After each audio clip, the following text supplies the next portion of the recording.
Chapter 14, Part 2. We are in our ancient Mediterranean worlds. We're in Mesopotamia. So multiple cultures conquer one another in Mesopotamia, modern-day Iraq. And one of the ones we're going to look at now is the Assyrians. So one of the things that is similar in all these cultures is this idea of intimidation or grandeur to impress upon outsiders. And, we saw that with the ziggurat of Ur, how large it was. It's this massive construction. So people coming out of this flat region are really impressed by that. So they built their citadels, and these are walled sort of structures around the city. Now, sometimes a temple or a palace would be inside of it. Sometimes the temple would be, the palace would be the whole thing, or the fort. If you think about it in Western, more Western European sort of a style. But you would have these walled cities, and they're protecting these interior structures. So this lion hunt we're about to look at would have been a large piece. So this is 3 feet high. It doesn't say how wide it is, but I'm going to say at least 10 feet wide. But there are multitude of these within the walls of the palace or walls of the citadel, because you're trying to impress your subjects, your people, your citizens coming in and looking at this, and you want them to feel, that you are all powerful. So we have our king hunting a lion, and again, that's like a rite of passage, and it shows great power. That the king is able to do this. This is a ceremonial hunt. So the king is killing the lion from the chariot. So he's demonstrating his kingly power, as the book puts it. This is also a low relief. Keep that in mind. Most of the wall, sculpture that you're going to see is going to be bas relief or low relief. So it's just kind of carved lightly into the surface. It's not very deep sculpturally. It's just going to be very lightly carved. Okay. Then the Babylonians come after we have the Assyrians. We also have the Akkadians, which we don't have in here. No, we're going to skip them. So the Babylonians build even more, and they're the great architects of Mesopotamia. This is 48 feet high, so this is like 4 stories. It's kind of hard to tell with this photograph, but like a doorway would probably be about here, like a 6-8 foot doorway would probably be right about there. Nebuchadnezzar would sit here, and he would speak to the subjects outside of the wall. But this is just tremendously colorful and grand. 48 feet high. You're walking out of a flat region with nothing else. No other buildings. It's not like there's a downtown outside of this. This is it. Inside of here is where all the structures would be. You might have a 1-story hut that you live in, and that's it. So you're coming up to this. You're seeing all this color. You're seeing all these animals. Very impressive. So this is glazed brick, and this is now in Germany. And it was brought over there stone by stone and reconstructed there. So we're going to go over to Egypt. Now remember, Egypt, for 3,000 years, the artwork looks almost the same. It does have separate periods within those 3,000 years and some subdivisions thereof. There's Old Kingdom, New Kingdom. There's some different designations, but basically it's a recognizable art style. And it has the same religious beliefs during this entire time, okay? So action is not important. We're going to see some stability in the figures and in the structures, but it's also to do with endurance, because we want it to live for eternity. We believe in an afterlife here, so that's what's important. And tomb culture or tomb structures are very important.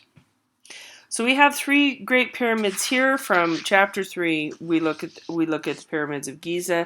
This is a father, grandfather, and grandson. So 3 generations with the pyramids of Giza. And you can see this one still has a bit of the stone facing that's been removed elsewhere. Over time, these were all covered in a white colored stone, lighter colored stone. They were faced with another stone, but people over the years sort of came and grabbed a stone and walked off with it and built some other structures. And this happens periodically because these are quite old. These are 4,000 plus years old. There are interior tombs in here. Unlike our ziggurat of Ur, that is just solid rock. And the temples also that we see in South America, the Aztec and Mayan temples, those are solid dirt or rock as well. Okay, so it's important with Egyptian culture to show hierarchy. So we have hierarchical scale. We see this in a variety of cultures, but usually you're going to show the largest figure is going to be the most important. Oh, and then backtracking here, when you look at the figure for Egyptian philosophy, the idealization of the body has to do with how the body part looks at its best advantage, and we'll get into that a little bit. So men are depicted darker, women are lighter because women are indoors, mostly wrapped in clothing. Men are outdoors, sometimes shirtless, out in the world. So that's kind of how they depict them. There's some truth to that, but it gets exaggerated in the artwork. Paladin armor, this is the unification of Upper and Lower Egypt. And this is Narmer, and you can see he's got this sort of rod with a ball on the end of it. He's about to do in one of his enemies. He is the largest figure, so we're talking about hierarchical scale here because he's larger than anything else here. The god Horus is up here in this bird piece here, and he's going to do away with one of his enemies. Some of the other dead ones are beneath him. So a couple things about hierarchical scale, and then we'll get into the figure a little bit more. He is the largest. There are others around him that aren't literally smaller than him. They're like, this is his servant over here. That guy might even in reality be taller than him, but that doesn't matter. You're going to show the most important figure as the largest and central quite often. Not always, but usually the figure is central and larger. Then the other part of hierarchical scale, two things, would be the register. This is called a register. You see these lines here, sort of frames what's happening in this one scene. So registers, you see them in different artworks in Mesopotamia and Egypt and all over as well, but primarily in these two areas we look at them first. Anything below his feet or below the register would be less important as well. So that's two parts. He's larger and there's a register. The centrality is not, it is hierarchical scale, but it has to do with a lot of other types of focal points and things like that as well, and symmetry. So I'm not going to quite include that there, but you get the idea. The other part about this is, remember how we're saying how the figure has to look at its best advantage. Now feet look most recognizable when they're in profile, so the feet are going to be sideways, even though he might be facing us. We're going to look at his shoulders open, so his body is twisted, really, but it doesn't really make any sense. Your body can't quite do this, unless you were like a very flexible dancer or athlete. Okay, so the legs are going forward, the torso is going, the legs are going inside view, the body is going forward, the arms are in side view so we can see the fingers, and the face is in the side view. And that's very recognizable throughout Egyptian art. We have a little bit of a hiccup though, and we'll talk about it.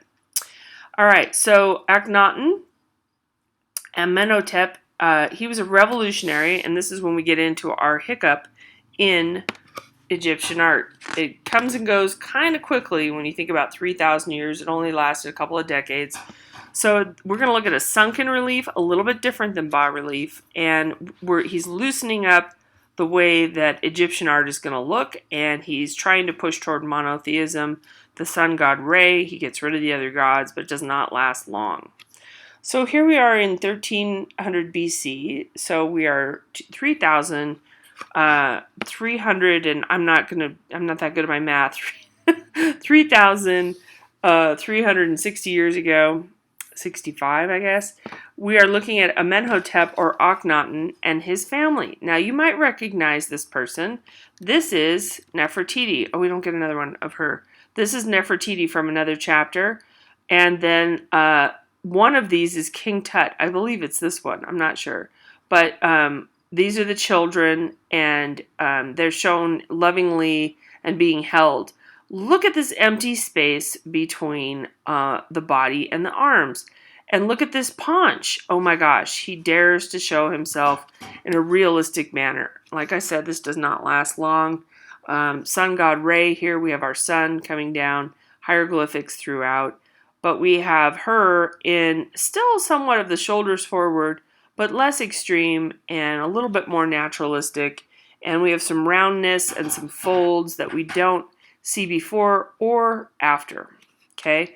But also look at the interaction of the family. We don't see this kind of thing at any other point in time. And oh, the sunken relief, I forgot to mention that. So this is a flat stone. If you were to run your hand across it, it's fairly flat, and then it's carved down in. So these parts are removed, but this surface stays flat. Whereas if we go back here or to our lions, this area is completely removed and the figures come forward, if that makes sense. So we'll look at this one. This is bas relief, low relief. And then this is sunken relief. So this is flat and not carved away. That remains. And then the edges of the figure get carved out. This lasts pretty, this lasts better or in a much more, how do you want to say? It's much more able to have enduring qualities, because if a rock falls on it, likely it's going to hit the flatter areas, if that makes sense. With our other pieces, it's going to hit the raised areas first. So, also gold represented wealth and the life-giving rays of the sun. We see this also in South America and Mesoamerica, that sun is represented by gold. So it's not just, excuse me, it's not just a monetary thing. It has some spiritual and powerful quality. So King Tutankhamun's gold coffin and face were meant to confer immortality. And there's a couple images here you should look at for the Egyptian works in the chapter. Make sure you go over those. They're not included here, which I'm kind of forgetting. All right, so the Aegean we're going to get into. With Aegean art, it's at the same time as Egyptian and Mesopotamian art, give or take, like a little bit after and before. So the Cycladic art, which is near the island of Crete, we have, this is 4,000 years old plus, it's 2 feet high. And this is a fertility figure as far as we know, but look at how the breasts are quite small, that the abdomen is not extended. These are found in grave sites. A little bit of negative space there, but very simplistic carving, and part of the reason that is because these were highly painted. You can't see this in this case. When you paint stone over time, the shrinkage rate of the paint versus the stone is very different. So say it gets hot and cold or wet and dry or whatever, and that's going to cause the paint to pop off over time. That's also true with the Greek sculptures that we're going to look at 2,000 years later than this, but a lot of times the paint does not last. This is a fresco. This is the Palace of Knossos. This is King Minos' palace. And there's the bull, which we see quite often in Greek art. The Mycenaeans show the bull in some of their artworks. And notice our lighter skinned female, darker skinned male, and we have some idealization going on in the figure. And of course, these are exposed, these people are exposed to Egyptian art, but we're seeing a lot of differences here with the arms. There's activity, there's playfulness here. This is 1500 BC, it's a fresco. It's been restored a little bit, so that's why it's in this state. Mycenaean, which comes later, that also has some bull motifs, and they think that this was a container for wine.